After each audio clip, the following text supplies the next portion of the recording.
শুনেছি মানুষের মৃত্যুর পরে আমি বলি তোমার গোচরে নাকি পুনরায় আবার মানব জন্ম ধারণ করি জগতের বুকে আসে। হিন্দু ধর্ম অনুযায়ী মানুষ মৃত্যুর পরে আবার নাকি তার পুনর্জন্ম হয়।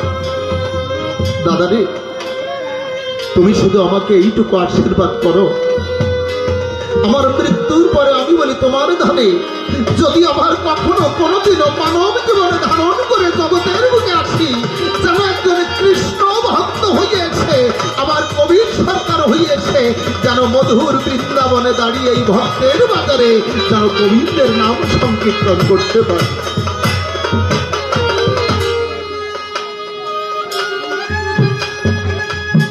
এই কথা বলার পরে অনাদিজ্ঞান সরকার বড় ব্যথা পেল। দুটি নয়ন থেকে বিগলিত ধারায় তার অশ্রু ঝরতে লাগলো।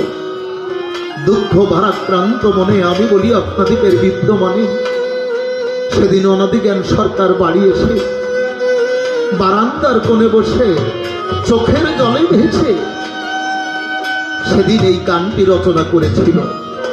আর অতীতের স্মৃতিকে চারণ করেছিল। মনে মনে ভাবলো, হায়রে, যাদের সঙ্গে একসাথে খেলা করেছি তারা একে একে বিদায় নিয়ে সেই ভবপারে চলে গেছে। যাদের সঙ্গে কত কাব্য মঞ্চের পরে দাঁড়াইয়ে কাব্যদণ্ড করেছি তারাও একে একে বিদায় নিয়ে চলে গেছে। আর আমারই ছোট ভাই রশিদ, সেও যাত্রাপথে। সবাই চলে গেল, একমাত্র আমি বসে আছি এই ভবপারের ঘাটে। অন্তর কাছে ভাবো, আমি কেমন করে এই ভবসিন্ধু পাড়ি দিয়ে সেই গোবিন্দের চরণে যাব, আমার দেহতলি কেমন করে সেই গোবিন্দের কিনারেই যাব। এই কথা চিন্তা করে আমি বলি আপনাদিকের গোচরে সেদিন জল ভরা নয়নে বারান্দার কোণে বসে এই গানটি রচনা করেছিলেন। উনি গিয়েছিলেন, ওপার হতে যারা সাথে এসেছিল তারা চলে গেছে যে যারা কোন দেশে, আমি একা বসে আছি ঘাটে। তাই উনি গিয়েছিলেন,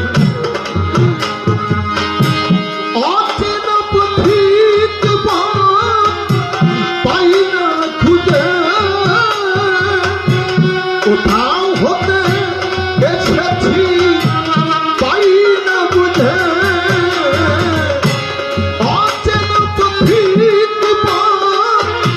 পাই না বুঝে, কোথাও হতে এসেছি পাই না বুঝে, ক্রান্তর বিরছায় ধরনিধু নিরমায়ায়, ক্রান্তর বিরছায় ধরনিধু নিরমায়ায়, ব্যাকুল প্রহার মোর কাটে। আমি একা বসে আছি ঘাটে, ওপার হতে যারা সাথে চলে গেছে যারা দেশে, আমি একা বসে আছি ঘাটে, আমি একা বসে আছি ঘাটে।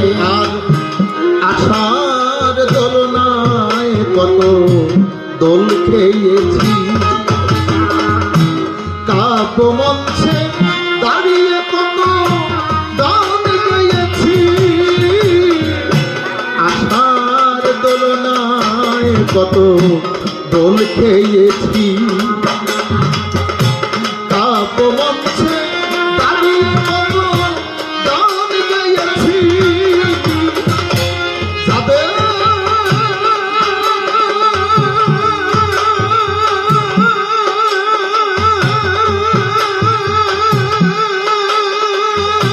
নিয়ে সদাই খেলেছি খেলা, মিলাইয়াছি কত সুখে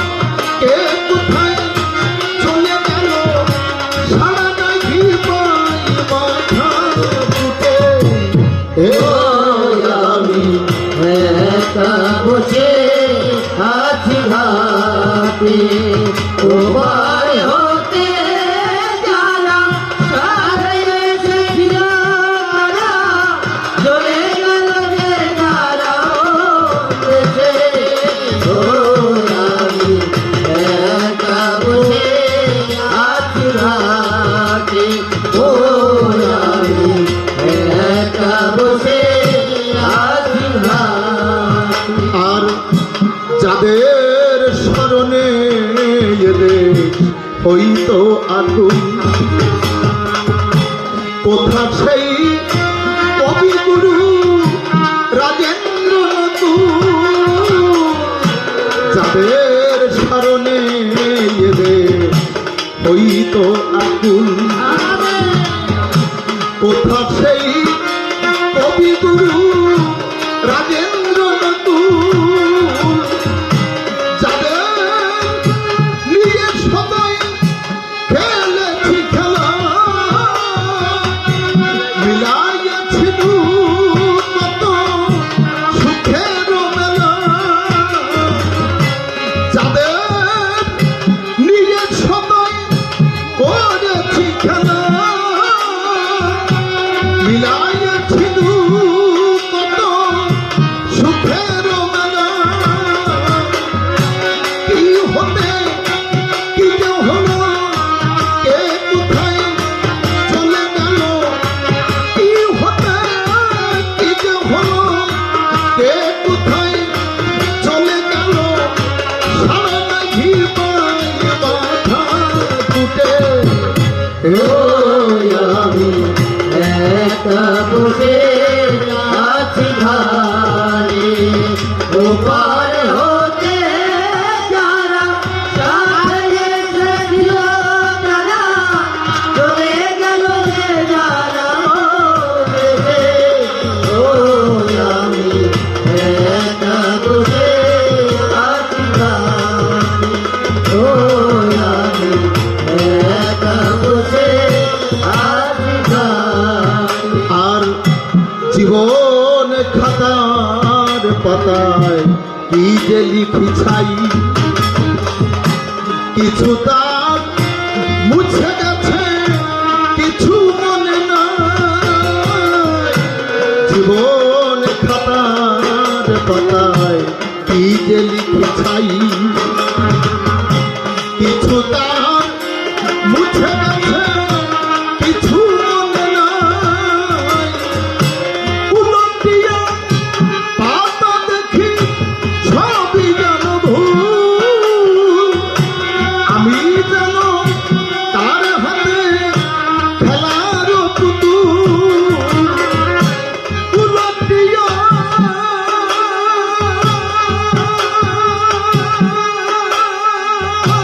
পাতা দেখি সবই যেন ভুল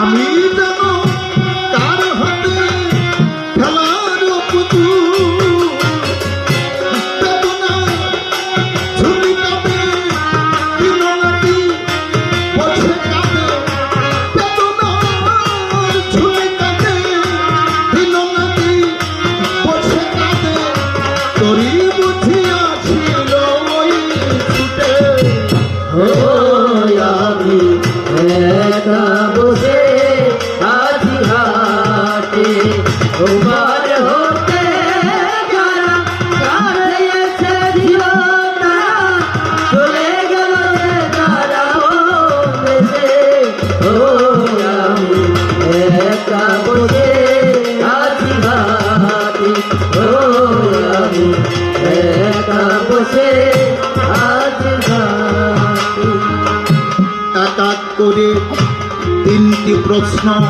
করেছিলাম তার যোগ্যতা অনুসারে সেজন দিল সমাধান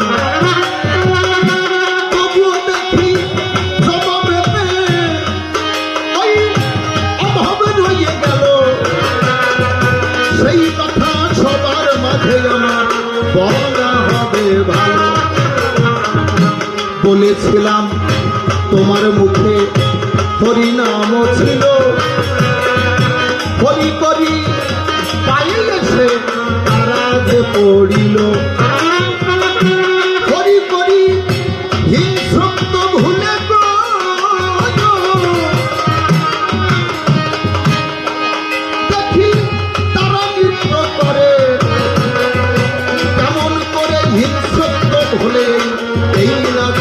সারে।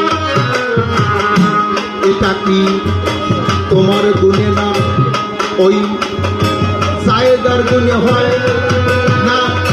মুখে তোমার হরি নাম ছিল দেবে পরিচয়।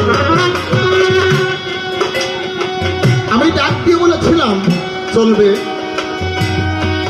যে মহাপ্রভু তুমি যখন বনের ভিতরে গেলে বলিকাব্য সভা তলে তোমার মুখে হরিনাম ছিল। বনের হিংস্র পশু যারা রলো হিংস্রত্ব ভুলে বলিকাব্য সভা তলে তোমার নামের তালে তালে তারাও নৃত্য করলো, এমনকি চোখের জল দিয়ে তোমার চরণ ধোয়ালো। এটা কি তোমার গুণে না তোমার নামের গুণে না ধামের গুণে?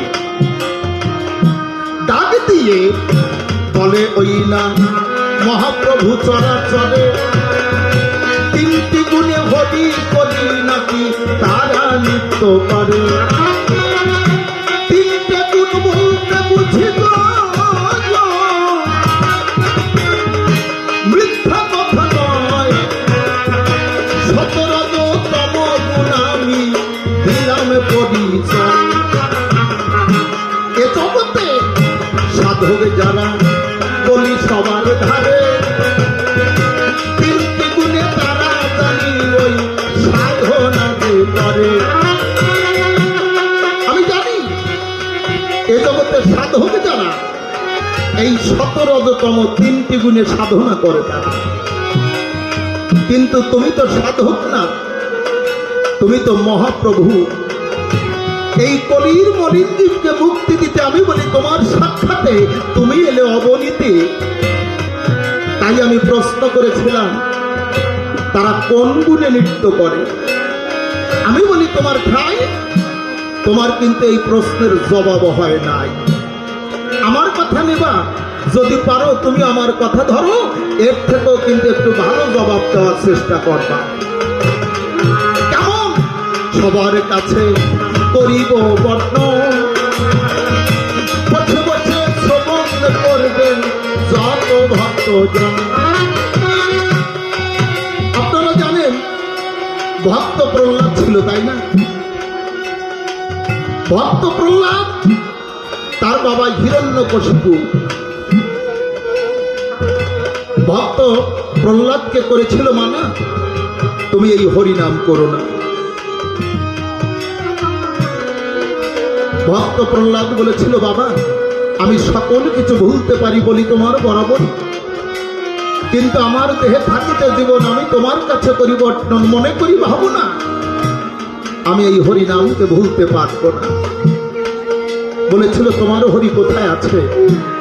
বলেছিল বাবা আমার হরি অনলে অনিলে গাছে মাছে লতায় গুল্ম লতা রাজিতে সূক্ষ্মভাবে মিশে আছে। যখন এই কথা বলেছিল সম্মুখে একটা ফটিকের স্তম্ভ দেখেছিল, বলেছিল ওই ফটিকের স্তম্ভের ভিতরে তোমার হরি আছে? বলেছিল আছে। যখন বলেছিল আছে, হিরণ্যকশিপু দম্ভ ঘরে আমি বলি আপনাদিকের ঘরে ফটিকের স্তম্ভের পরে যখন লাথি দিল, ফটিকের স্তম্ভটি ভেঙে চুরমার হয়ে গেল। সেদিন ভক্তের মান রক্ষা করতে আমি বলি আপনাদিকের সাক্ষাতে সেই যে নারায়ণ হয়ে ন্যায় পরায়ণ নরসিংহ মূর্তি ধারণ করে আমি বলি আপনাদিকের গোপরে নখান হাতে হিরণ্যকশিপুকে বধ করে সেদিন ভক্তের মান রক্ষা করেছিল।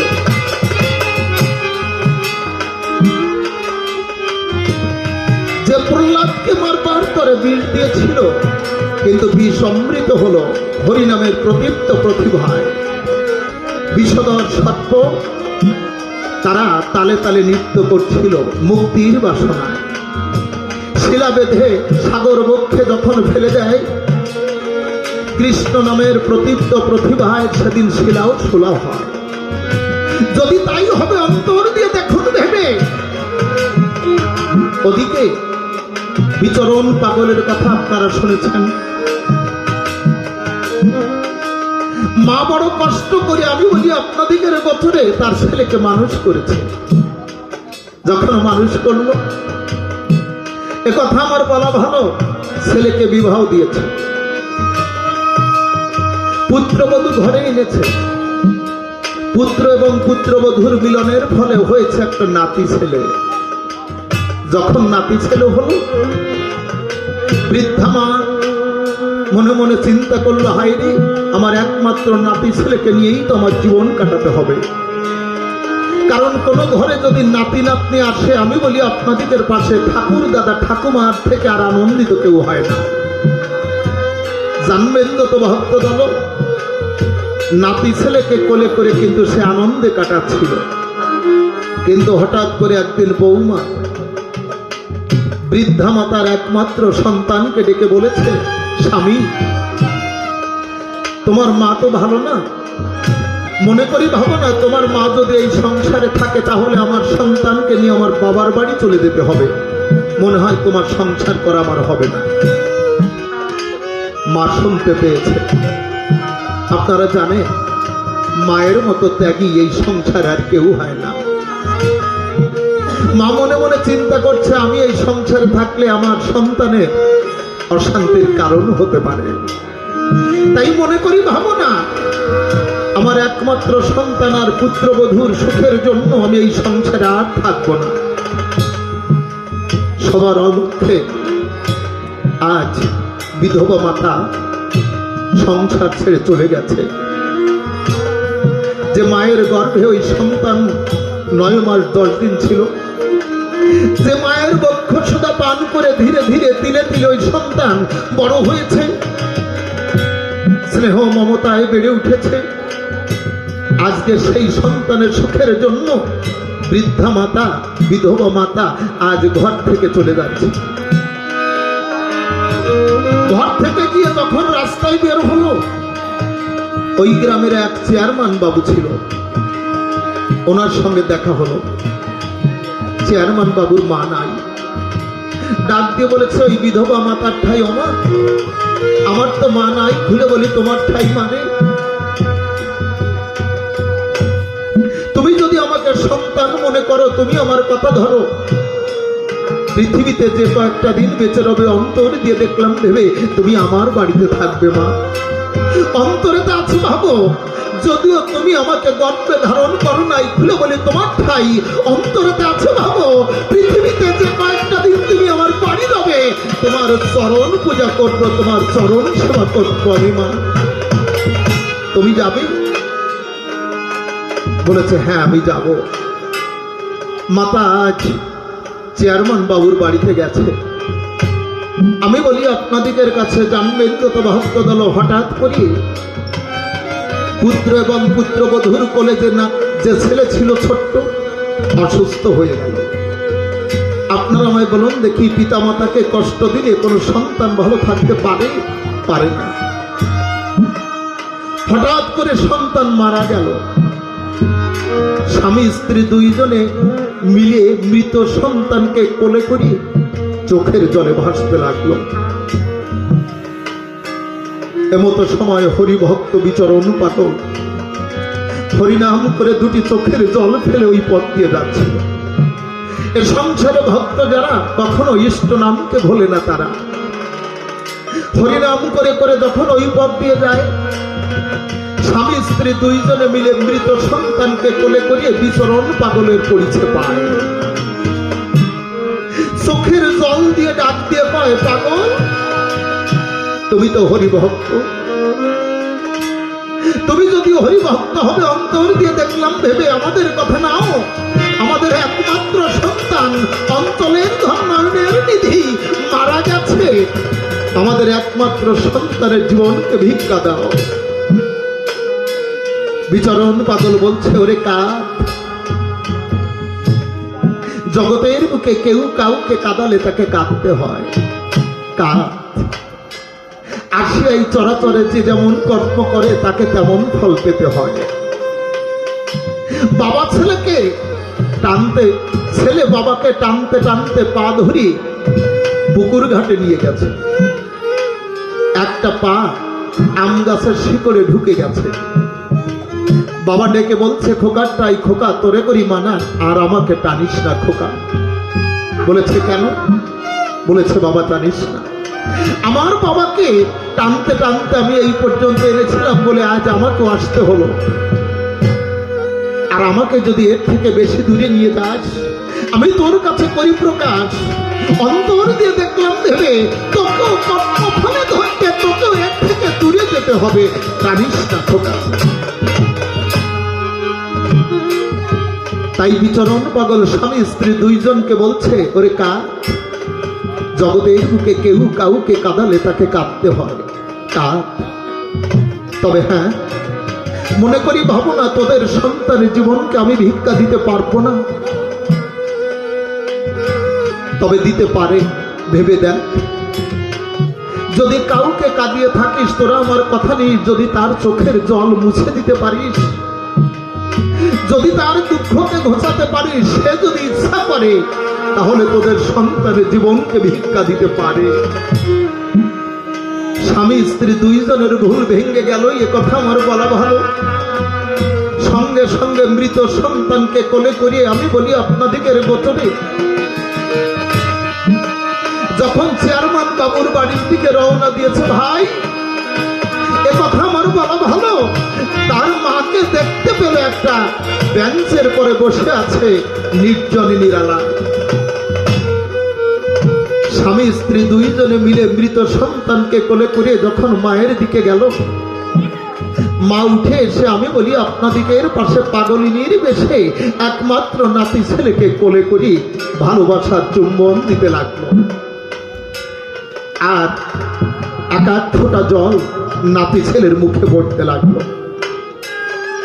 ভালোবাসার চুম্বন যখন করেছে দান, আমি বলি আপনাদিকের বিদ্যমান ছেলে এবং পুত্রবধূ দুইজনে মিলে ডাক দিয়ে বলেছে, মায়ের বিদ্যমানে মা তুমি কাকে ভালোবাসো মা?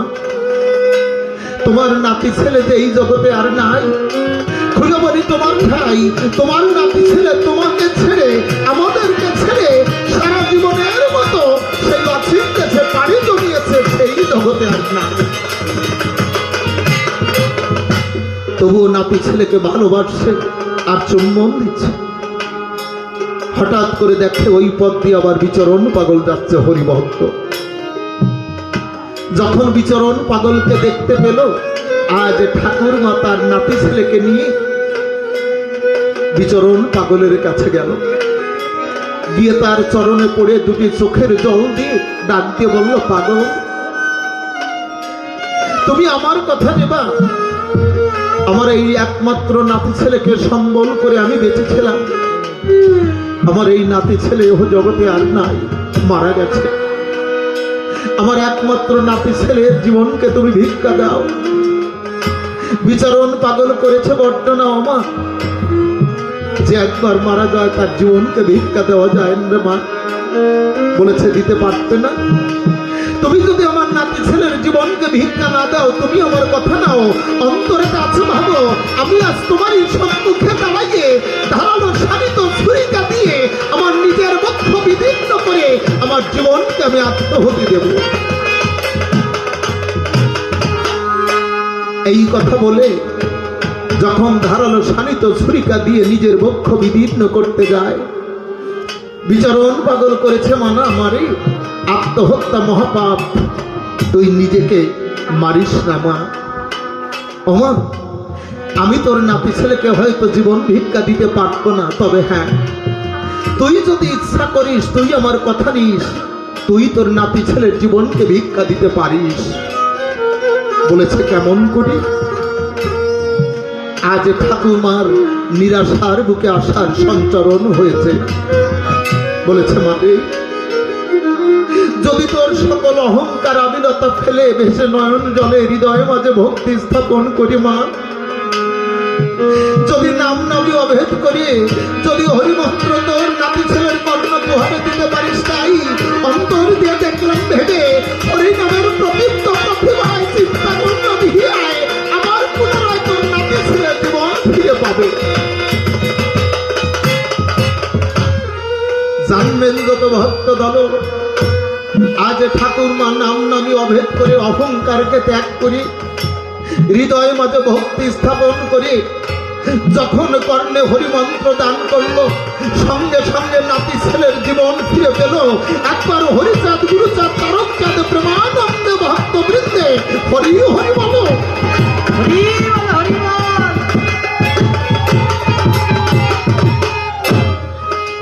ও মহাপ্রভু, তাহলে কৃষ্ণ নামে প্রহ্লাদ বাঁচে, বিষমৃত হয়, হিংস্রত্ব সাপ পর্যন্ত ভুলে যায়, শিলাছুলা হতে পারে। আবার বিচরণ পাগলের মুখের যে নাম ছিল, বুড়িমাতার পবিত্র মুখ দিয়ে সেই নাম দিলে জীবন ভিক্ষা পায়। কিন্তু তোমার ভাই নিতাই, যাকে প্রেমদাতা নিতাই বলা হয়, প্রেমের মহাজন, আমি তোমার কাছে করি বর্ণন, তুমি আমার কথা লাগে। এই প্রেমদাতা নিতাই যখন হরিনাম করতে করতে নগর দিয়ে রাস্তা দিয়ে যায়, জগামাধা যারা ছিল, কথা আমার বলা ভালো করেছিল মানা, এই হরিনাম করো না। কিন্তু তবুও তাদের বাধাকে উপেক্ষা করে যখন বারবার হরিনাম করে, জগামাধার সঙ্গে ছিল একটা মহিলা, একটা নারী, কুদিবি সাতার নাম। মদ ঢেলে দিত আর তারা খেত। মাধা ওই কলসিটা নিয়ে মাটিতে হাঁচাড়ে দিয়ে একটা কাদা হাতে নিয়ে সজরে নিত্যানন্দের কপালে আঘাত করেছিল দান। ওই আঘাতের চোটে আমি বলি আপনাদের নিকটে নিতার কপাল কেটে রক্ত পড়েছিল, ফুটে ফুটে, মিথ্যা নয় কথা। এমন ভাবে রক্ত ধরেছিল, বর্তমান বাজার হলে হয়তোবা এই রক্ত শূন্যতা পূরণ করার জন্য কোনো ব্লাড ব্যাংকে যেতে হতো। তুমি আমার কথা নাও। প্রহ্লাদ বাঁচে, বিষমৃত হয়, বিচরণ পাগলের মুখে যে নাম ছিল তাতে জীবন বাঁচে। কিন্তু তোমার ভাই নিতাইয়ের মুখে কোন নাম ছিল? যে নামের কোনো দাহিকা শক্তি ছিল না। আমি করি বর্ণনা, যদি থাকতো তাহলে কাঁধা ঠেকাতো, কিন্তু ঠেকায় নাই। তথাপিও তার কপাল কেটে রক্ত ধরলো, এর কারণটা কি আমি জানতে চাই। নিতার মুখে কোন নাম ছিল আর প্রহ্লাদের মুখে কোন নাম রয়, বিচরণ পাগলের মুখে কোন নাম রয়? আমি বলি ধর্ম সভায় তুমি দেবে সুন্দরভাবে তার পরিচয়। একে একে দুইটি কাটনি আবার করলাম দান, দেখি কেমন করেছে ভালোবেসে দেয় যে সমাধান। এইবার অনুরোধে একটি গান আমি গাইতে চাই, বসে বসে শ্রবণ করতে জানি, জ্ঞানী আর বুঝাই। বেশি গান গাবো না, মনে করি ভাবনা, কারণ যখন সকাল হবে কমিটির বাবুরা যখন টাকা ওইয়া দেবে, ওই টাকা দিলে জানি অর্ধেক ওই মহাপ্রভু পাবে, আর অর্ধেক আমি শ্বশুর আমাকে যে দেবে। তাই ভাগের অর্ধেক চাইব আমি, এখন জানি গান, তারপরে মহাপ্রভু জানি দেবে সুদে টান। ধরো কি জানো, ধন থাকলে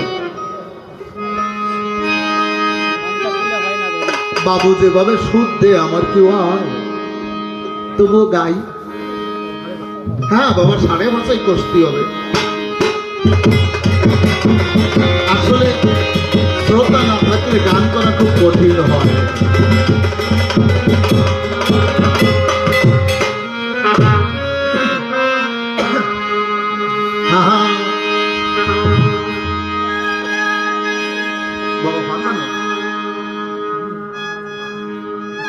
অশুধু ধনে থাকিল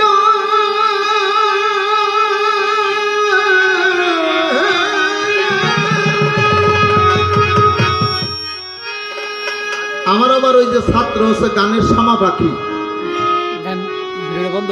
যেভাবে টান দে